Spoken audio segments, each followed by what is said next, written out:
Our speaker for today is Professor Dean Joseph Tantillo. He is a professor of chemistry at UC Davis, USA, and recognized for his contribution to organic chemistry, education, and accessibility in science. He earned his AB in chemistry from Harvard University and his PhD from UCLA. After a postdoctoral stint at the Cornell University, he joined UC Davis, where he has been a faculty member since 2003 and a full professor since 2011. Professor Tantillo's research focuses on the mechanisms of carbocation cyclizations, non-statistical dynamic effects in reactions, and the use of NMR chemical shifts for structure assignment. He is also a pioneer in making chemistry research accessible to blind and visually impaired individuals. His work is published in leading journals and accessible science publications. He has received numerous awards, including the NSF Career Award, Kavli Fellowships, and the Cope Scholar Award, American Chemical Society. He co-developed UC Davis's pharmaceutical chemistry programs and has served on various editorial boards and committees. Professor Tantillo's career is marked by his dedication to advancing chemistry, promoting diversity, and enhancing educational opportunities for all students. Thank you, Professor Tantillo, for joining us. The stage is all yours now. All right, so what I would like to do is tell you about some unusual reactions that have unusual reaction coordinates. And I would like to try to convince you that these are not just curiosities, but these might be occurring in reactions that you actually care about. And possibly by the end of this talk, you'll understand why I'm showing you this picture of my son on a slide in a playground. Okay, but I thought I would start to try to clear up a misconception or two about computational chemistry. So this is a meme that I found on the internet where some people apparently seem to think that, well, organic chemists, which I take here to mean synthetic organic chemists, face the harsh reality of organic chemistry and see reactions and all their gory details. Computational chemists apparently look at the world through rose-colored glasses and overlook a lot of the hard parts of computation of organic chemistry. And I would just like to say that I personally think that this is probably a misconception. First of all, I rarely look that relaxed. But also, I would say that a good computational chemist is not just looking at model systems and ignoring real reaction conditions. A good computational chemist is well aware of the limitations of the approximations that they use, and is really interested in making predictions that are testable and having them tested. And I'm going to try to show you some examples along these lines today, and you can decide whether or not you think I'm a good computational chemist. That's for you to decide, not me. Okay, so we're going to talk about our reactions that have what are called post-transition state bifurcations. So what does that mean? So this is an issue of kinetic selectivity. So this is our traditional picture of kinetic selectivity, where we have a reactant and maybe it has multiple rapidly interconverting forms, multiple conformations, etc. And it can form two products, product one and product two. And in this simple case, I'm just assuming that there's only a single step reaction to form product one and a single step reaction to form product two. It, of course, can be much more complicated. But in this case, the relative amounts of product one and product two that you would get under kinetic conditions would just be determined by the relative free energies of these two competing transition states. This is the Curtin-Hammett conditions, where the interconversion of the reactant forms is very rapid compared to the formation of the products. And this is the model that has shaped much of computational organic chemistry since its inception, where we're looking at selectivity, and this model still holds. I'm not claiming that this model doesn't hold, but there are exceptions to this model, and those are the cases I want to tell you about today.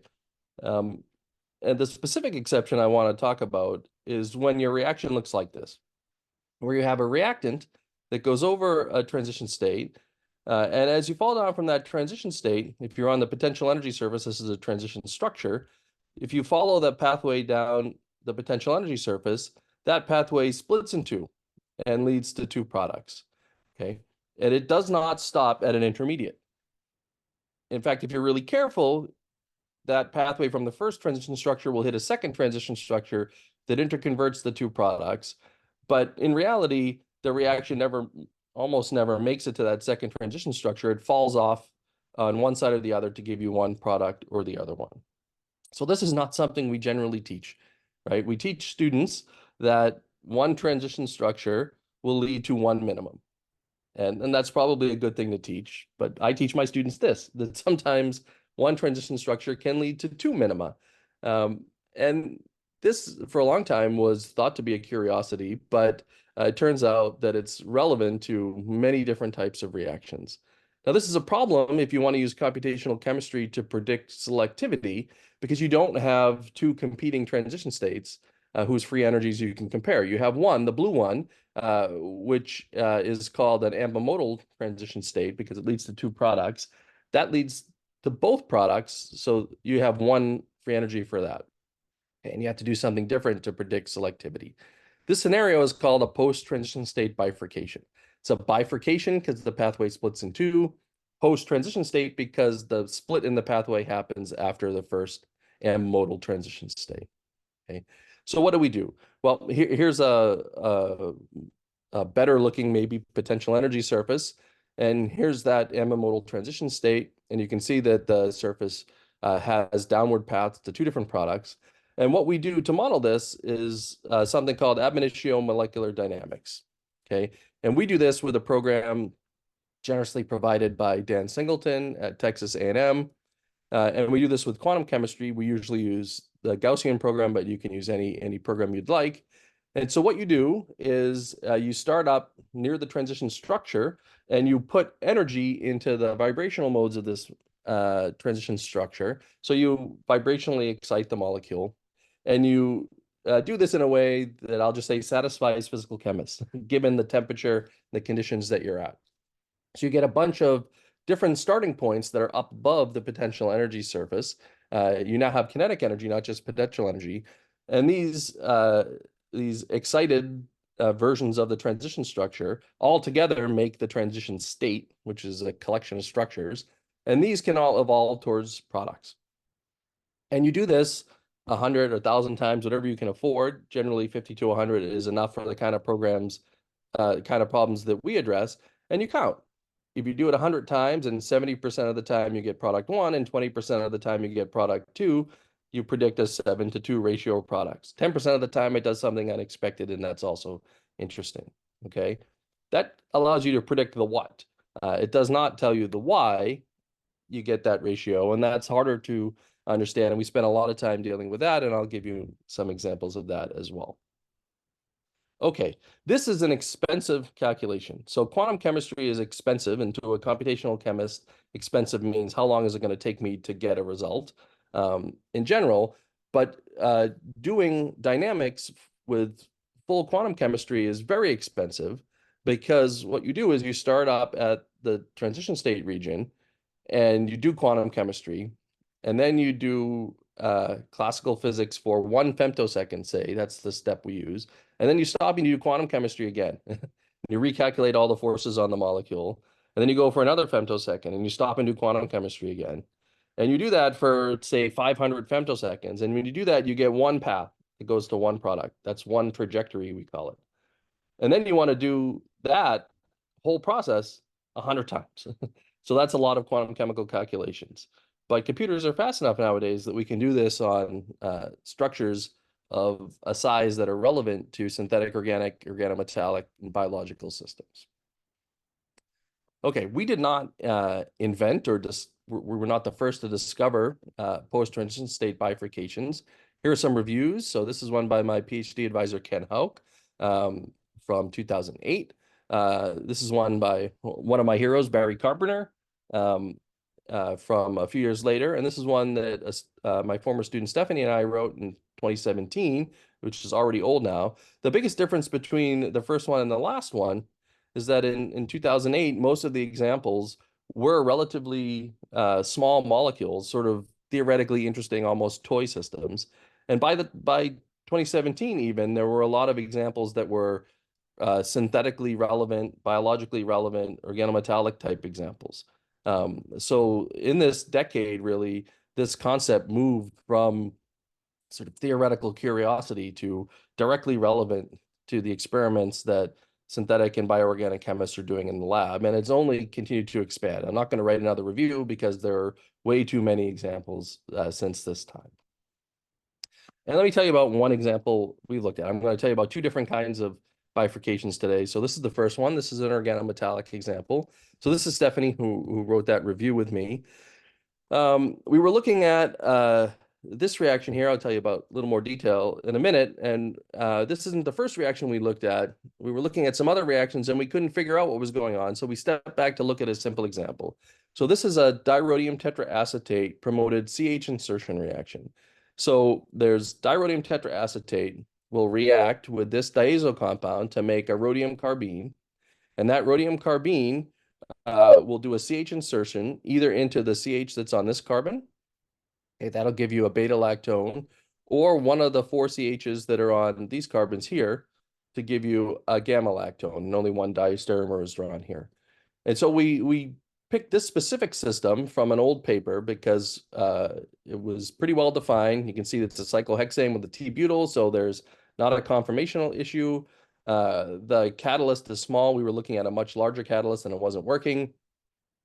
And we thought we're going to use this as a test case just to see, can we just reproduce the fact that these two beta-lactones and gamma-lactones are formed in roughly the same yield, 18% yield and 24% yield. And we just want to make sure our calculations were working correctly. We were not looking for a bifurcation when we did this. All right. So Stephanie set about doing this. And she had no problem finding transition structures that led to gamma-lactones. But she had trouble when she was looking for transition structures for beta-lactone formation. She would find transition structures that looked fine. Here's an example, okay? There was a problem, though. They didn't lead to beta-lactone products when you ran an IRC on the potential energy surface. So IRC stands for intrinsic reaction coordinate, and that means you start at the transition structure and you walk down the potential energy surface, basically in a steepest descent pathway, to figure out which minimum is connected to your transition structure.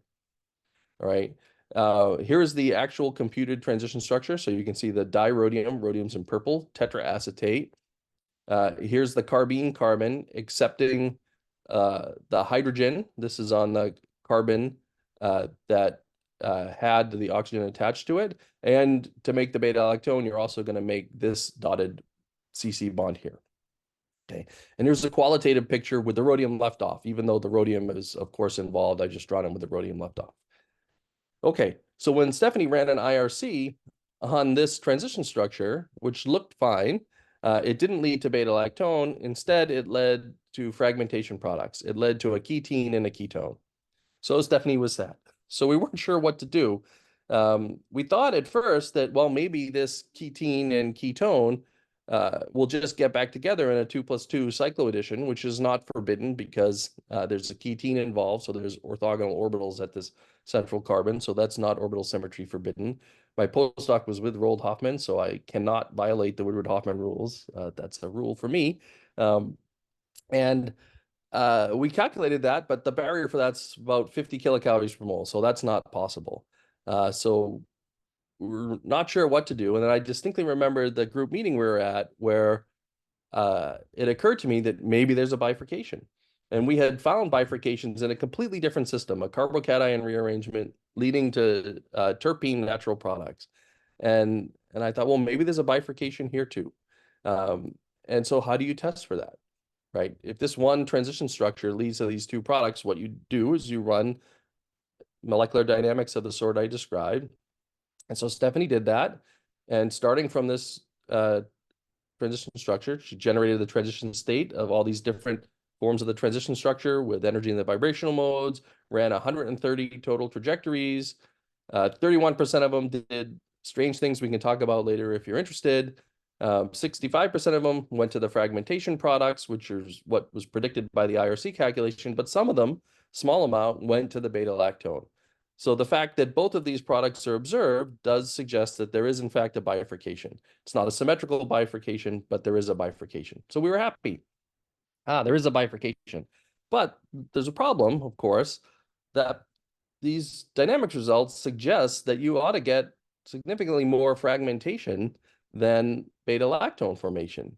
So we were confused by this, and we thought about what to do. And we thought, well, maybe we'll ask an experimental collaborator to go back and redo this reaction and re-examine the system. And then we did something we probably should have done at the beginning. We looked more carefully at the original paper. So here's that. This is a line from one row from a table in this paper. And you'll notice it's entry 8. Look at there's a little note on entry 8. And if you go to the bottom of the table, there's a footnote on this table. I'm going to show you what it says. I'm going to blow it up. It says, oh, 4-T-butyl cyclohexanone was obtained in 50% yield. Now, wait a minute. 4-T-butyl cyclohexanone is the ketone of the ketone and ketene fragmentation products. And it was formed in 50% yield. The beta-lactone was only formed in 18% yield. So that was actually the major product. So that is actually completely consistent with our calculations. The ratio is not spot on, but the fact that you get significantly more fragmentation than beta-lactone formation is exactly what we predicted. So I once tried to put something like this in a paper and call it a retrospective prediction, but editors were not too keen on that. I wasn't allowed to say that. Now, I'm not mad at the authors of this paper for putting this in the footnote of this table. I'm actually very happy because we didn't have to do additional experiments. I'm glad that they reported this result. This was not hiding this information. This table was about optimizing these sorts of reactions to make lactones. So this was an undesired side product. So I think that that's fine. And I'm glad that it was there. The point for you, though, is that this undesired side product was actually the major product of this reaction. And this comes from a bifurcation. So if there's nothing else you learned from me today, you should remember this. Sometimes your unwanted side product comes from a post-transition state bifurcation. And if you want to rationally get rid of it, then you need to think about post-transition state bifurcations. Okay. You can irrationally get rid of it by screening catalysts and changing substrates and so forth. That's fine. But if you want to try to rationally get rid of it, then you need to consider the possibility that there's a bifurcation in a system like this. Now, is this at all general or is this specific for this one case? Well, we looked at a bunch of other beta-lactone forming reactions. I'll just tell you about 2 quickly, and then we'll move on to a different reaction. So here is, again, a rhodium-promoted CH insertion reaction to make beta-lactones. It's a different framework. There are a bunch of variations on this where R1 and R2 are different. And first, I'll just show you a case study by Torsten Bach, where the rhodium carbene that you make will insert into this position here. And in this case, R2 is an isopropyl group. So this is just inserting into an alkyl group. And then in this case, there's an issue of diastereoselectivity where the aryl and alkyl groups can be sister trans. Okay, and experimentally, they get almost exclusively trans. So Wentao, my student who's just graduating now, set about looking at this. So again, experimentally, they get mostly trans. So Wentao looked at this system. This system is more complicated to model because if you look back, there are more single bonds to rotate around. So there are a lot of different conformations you need to deal with for the transition structures. Wentao looked at all the possible conformations, and when you look at the lowest energy form of the transition structure leading to trans and to cis, you see that there's a preference for trans. And if you convert that into the kinetic ratio in the classic way, the 2 transition structures leading to 2 different products and their 2 transition states, if you compare their free energies, we predict essentially the exact ratio from experiment, which of course is a coincidence. If a computational chemist tells you they can get exactly the ratio from experiment, it's a coincidence. There's always error bars on these calculations, but we were encouraged that we were in the right direction and roughly the right magnitude. So is there a bifurcation in this system though? So that was the question. Here's what the transition structure looks like, the dirhodium tetraacetate. And you'll notice that in this transition structure, the bromine on the aryl group nestles right up against these oxygens of the acetates on the rhodium. So there's some sort of halogen bonding or dispersion interaction taking place here. Okay, so now we can do molecular dynamics. So again, this is called direct or ab initio molecular dynamics. In this case, we initiated our calculations from what are called variational transition structures. So instead of starting from the geometry that corresponds to the transition structure on the potential energy surface, we actually start from the high point in free energy. So that's a variational transition state. That reduces the amount of other that you see when people list the percentage of things in a dynamics study. It reduces what's called recrossing. And there's a caveat here. We're assuming that nitrogen loss doesn't change the selectivity, which is reasonable in this case. So what did Wen-Tao get? This is what she got. So red is other. There's still a little bit of other, which is mostly recrossing and other things. So sorry, recrossing specifically is in green, and then there's some other things, which are other types of recrossing mostly, and we can talk about that later. The most important thing, though, are the orange and purple parts of this pie graph. And you see that you get comparable amounts of fragmentation, that's the purple, and lactone formation, that's the orange. You get a bit more fragmentation again. So yes, there's definitely a bifurcation in this system. But again, we get more fragmentation. So is that a problem? Maybe. Maybe we're overestimating fragmentation, but I'll just point out that the experimental yield in this system was only 43%. So we think that this reaction is losing yield to fragmentation because there's a bifurcation. So why are we getting this sort of selectivity in this bifurcation? Well, this is a complicated question, but let me show you at least some hints towards this. So here's a very hard to get picture of the potential energy surface for this reaction. In this front corner is the transition structure. Okay, and in one direction is the pathway to fragments, and the other direction is the pathway to the beta lactone. So one of these directions comes from an IRC, but when you run an IRC calculation on a reaction with a bifurcation, it's always going to pick one side or the other. The IRC calculation can't split and tell you there's a bifurcation. So Wen-Tao figured out a way to get the other side, the pathway to the other product, by looking at lots and lots of these structures. She realized that the carbon-rhodium distance was related to which direction the IRC would go. So in this case, she had an IRC that led to one product. And what she did then is she took the transition structure and she changed the carbon-rhodium distance a tiny bit and ran another IRC. So this is cheating in a way. You shouldn't do this in principle because you're not starting at a real transition structure. But if you change it just a little bit, the IRC will go to the other product, and then you can get the two pathways on the sides, and then you can interpolate in between them to get the whole potential energy surface from the transition state, okay, or transition structure on the energy surface. And what you see here is that you're coming in this direction, you're heading towards the back corner, okay, and you have a choice. You go left or you go right. And there's not a big reason to go one direction or the other in this case. And that's consistent with getting both products in comparable amounts. Now, here's a different transition structure. When you run dynamics on this one, you get mostly lactone formation and almost no fragmentation. That's the little purple sliver here, okay?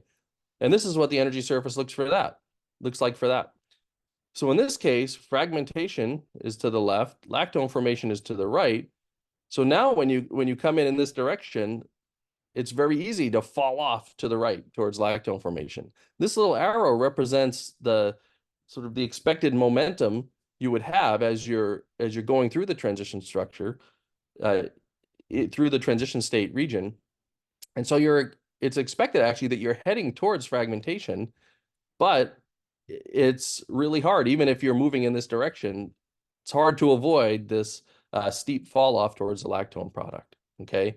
So this is true in general, that the selectivity that you get for a reaction with a bifurcation is the trade-off between the momentum you have when you're going past the transition state and the slope of the potential energy surface, which you can think of as the forces pulling on you towards one product or another.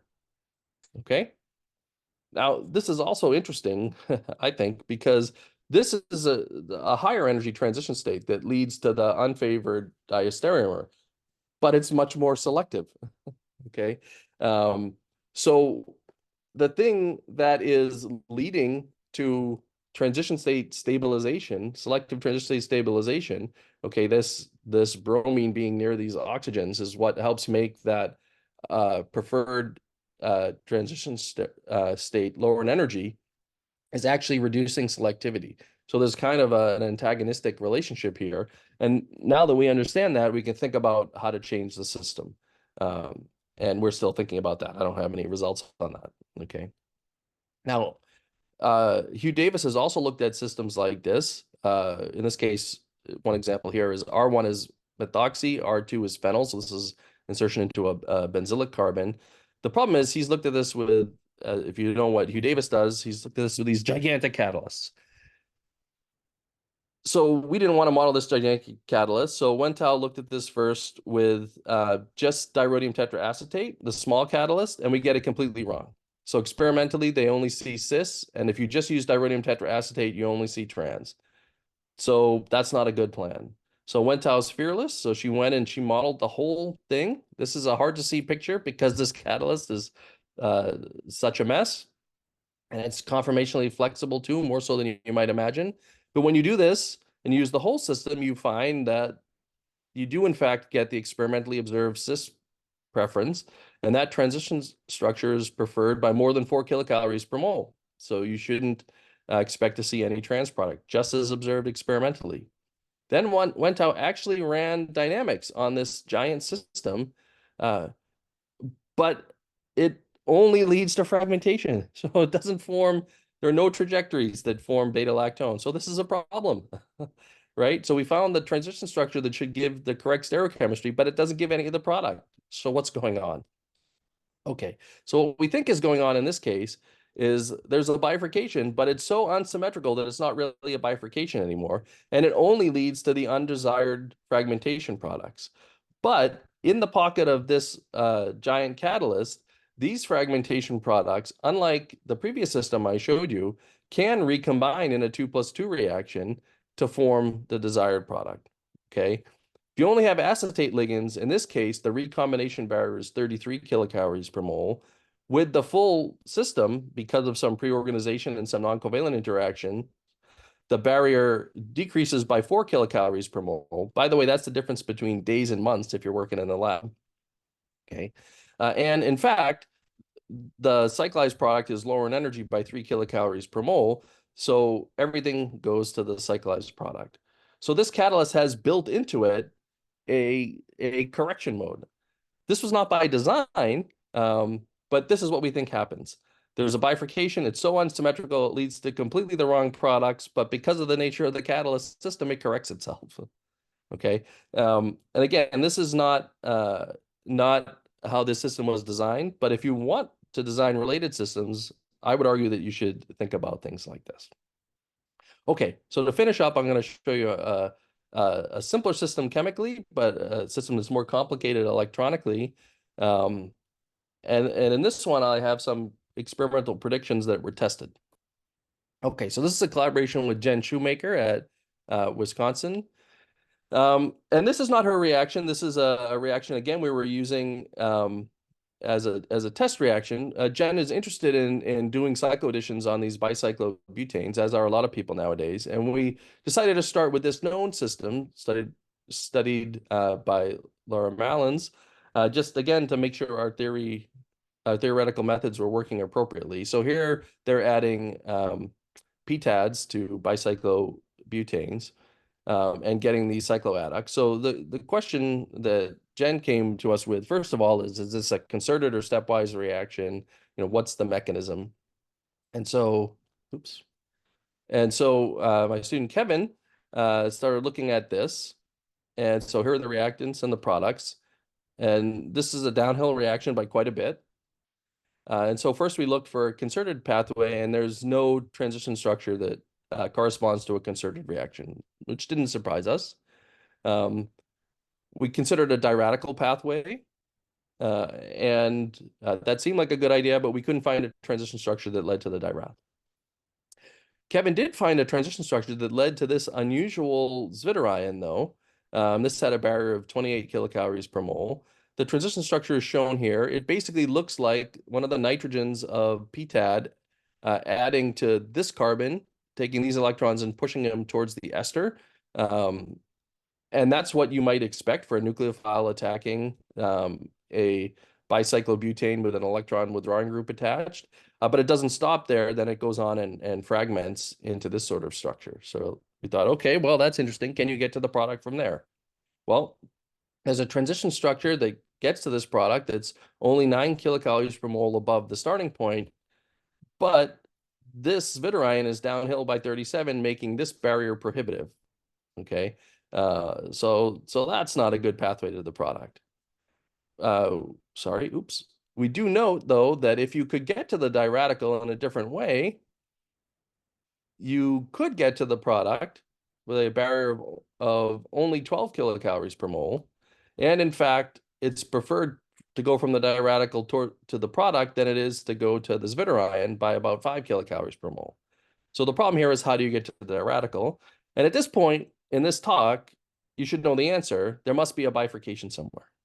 Okay, so here it is. So Kevin ran dynamics on this, and so let me explain this plot. So the transition state is over here, okay, and you run dynamics. If you go to this back right-hand corner, you get to the zwitterion.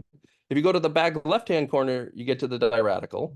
The vertical axis here is what's called S squared, and that's a measure of diradical character. So going up in this plot also is diradical character growing in. So you can see that after the transition structure, which is right around here, some trajectories build in diradical character, go to the diradical, stop. Other ones go to the zwitterion, don't get any diradical character at all. So this is pretty unusual to have a bifurcation. The transition structure has no diradical character, but after the transition structure, some trajectories keep the electrons paired and other trajectories unpair the electrons. And in this case, you get basically a 60-to-20 ratio. Okay, the diradical will go to the cycloaddition product, and the zwitterion, we think, goes to unwanted stuff. Okay, so there it is. There's a bifurcation actually here.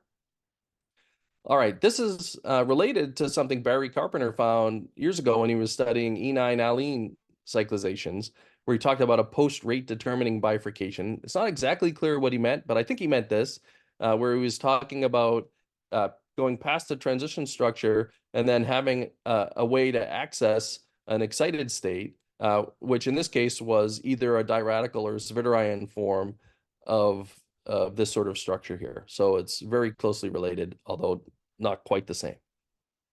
Okay, so what are the implications of this? Well, as I mentioned, this zwitterion ought to go to unwanted side products. And I'll just point out again that the yield of this cycloaddition product was only 53%. So again, we think that there's a loss of yield due to this bifurcation. Okay. What's more interesting to us, though, is, these two intermediates have very different polarities. The zwitterion is very polar, the diradical is not. So that immediately suggests an experiment you could do to change the selectivity, which is start playing with the solvent. So these trajectories were run in THF, which was the experimental solvent. If you run these trajectories in the gas phase, which is as non-polar as you can get, essentially everything goes to the less polar diradical. If you run the trajectories in water, which is pretty much as polar as you can get, almost everything goes to the zwitterion. So we suggested to our collaborators that you should just change the solvent polarity and see if you get a change in the yield of the cycloadduct. And so Jen student Bob did that. And here's a plot. So what you have on the vertical axis here is the ratio from Kevin's calculations of diradical to zwitterion. So if you go up here, you should get more diradical, which means you should get more cycloaddition product. And as you go from left to right here, you get the NMR yield of cycloadduct. And you can see that there is a correlation. The less polar the solvent, the more cycloadduct you get, which is consistent with Kevin's prediction that you should get more diradical formation as you're tipping the balance in this bifurcation. This is a fairly arbitrary line that I fit. Don't put a lot of stock in this curve. we also kept pushing Bob. Could you find any evidence for this Vitorion? Because this is a kind of an unusual thing to propose. And just recently he came back and he said, yeah, he was able to actually, under some conditions, isolate this, which is the methanol adduct of this exact Vitorion, which made us really happy. So Kevin was super happy because he years ago was a synthetic organic chemist when he was an undergrad. And so he felt like, I actually got a synthetic organic chemist to do something because of my calculations, and I was right. So I'm happy for him. But we're all happy, though, because this shows that not only was the prediction right, but this is immediately a way to improve the yield of this reaction because we know there's a bifurcation and we know how to tip the balance between one side and the other. Okay, so what do I want to leave you with? Are post-transition state bifurcations everywhere? Well, maybe not. We found them in a lot of organic reactions. Here's just another example. People have found them in pericyclic reactions and a wide variety of reactions. We found them in, as I alluded to, we found them in carbocation reactions in biosynthesis and a lot of different contexts. When should you worry that there might be a bifurcation? Well, if you're a computational person, you should worry if you just can't find that transition structure that you think must exist, or if your IRC goes to the wrong product, even though you think you have the right transition structure, or if your IRC has a shoulder like this. So sometimes, not always, but sometimes a shoulder like this indicates that there is a bifurcation somewhere around here, that there might be a second transition structure. If there is a bifurcation, there is often a shoulder. If there is a shoulder, there is sometimes a bifurcation. If you're not a computational person, what should you think about? Well, I always say this. If you're writing an arrow pushing mechanism and you draw an intermediate and it makes you uncomfortable, and you're uncomfortable because you can imagine that intermediate going to two different products and you have a hard time imagining that there should be a barrier to form either one of those products, well, maybe there isn't. Maybe there's a bifurcation. So for example, in the Rodium CH insertion reaction, you can imagine that there's an intermediate that comes from initial hydride transfer, okay, that looks like this, but you can imagine two different things that intermediate could do, and there's no barrier to either one. Our papers often have structures drawn, and then they're labeled as not an intermediate. Really, what a bifurcation is if you think more traditionally about a reaction that makes an intermediate and it has barriers to go to two products, if those barriers are pulled down so low that they get to zero, then you have a bifurcation. Okay, so if you're drawing an intermediate and you think there should be no barrier to get to two products, then there probably isn't, and you probably have a bifurcation. Okay, so bifurcations are not everywhere, but they are out there, and you should consider them when you encounter problems, at least. Why should you care? Because they can lead to unwanted side products. Maybe you care just because they're theoretically interesting. That's why I care. But if they lead to an unwanted side product and lower your yield, that's a good reason to care too. How can you fix the problem? I just showed you an example where you can fix it with a solvent effect. And I showed you a much more complicated example where you can start to think about redesigning a catalyst. And in general, I would just hope that you would at least maybe think about incorporating bifurcations into future reaction design. That's really kind of my dream. Okay, so with that, I just want to say thank you to my group. And I mentioned students already, Stephanie, Wentao, and Kevin. I want to thank the NSF, who's generously supported this research over the years. Thank ACS for this program. And I want to give a shout out to the ACS National Committee that I'm on, the Chemists with Disabilities Committee, and encourage you all to consider joining an ACS committee. And don't think that you're too junior, too young to be on an ACS committee. We have very young people on this committee as well. So again, thank you for listening, and I'm happy to answer any questions if I can.